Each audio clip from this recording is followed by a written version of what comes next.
Thomas Soto. On fête ce matin un anniversaire, le 15e anniversaire de ce jour où Renault, à Tokyo, face à des Japonais médusés, volait au secours de Nissan, constructeur quasi en faillite. Bonjour Nicolas Barré. Bonjour Thomas. Un édito éco en français ou en japonais là, non? En français. Français. En tout cas, tout ça à l'époque, vous l'avez vécu en direct sur place. Ah bah oui, j'avais la chance de vivre à Tokyo à ce moment-là. Et alors, je peux vous dire, personne n'aurait parié un yen sur le succès de cette petite équipe de gaijin, d'étrangers venus sauver Nissan. Ils ne connaissaient absolument rien au Japon.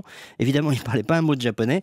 Les Français installés au Japon me disaient tous, mais ils sont fous. Et on avait l'impression d'une équipe de pieds nickelés qui s'apprêtait à faire l'ascension du mont Fuji en maillot de bain. Car il faut bien comprendre deux choses. Un, Nissan était au bord de la cessation de paiement. Il fallait mettre donc beaucoup d'argent tout de suite. Et on ne savait pas trop ce que ça donnerait. Et puis deux, c'est un monument intouchable. En japonais, Nissan, c'est Nippon Sangyo. Ça veut dire l'industrie du Japon.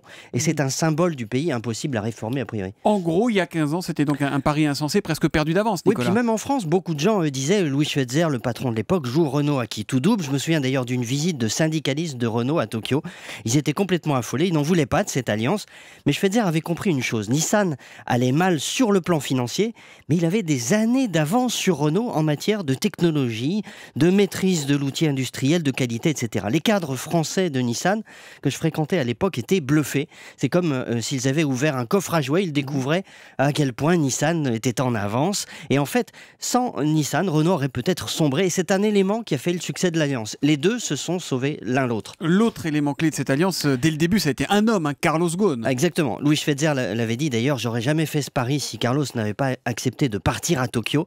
Et le génie de Ghosn aura été de s'inscrire dans la durée, de préserver la culture des deux groupes, sans doute parce qu'il est lui-même pluriculturel. Et puis assez vite, ce pari auquel personne ne croyait est devenu gagnant. 15 ans après, ça reste d'ailleurs un cas unique dans l'industrie automobile.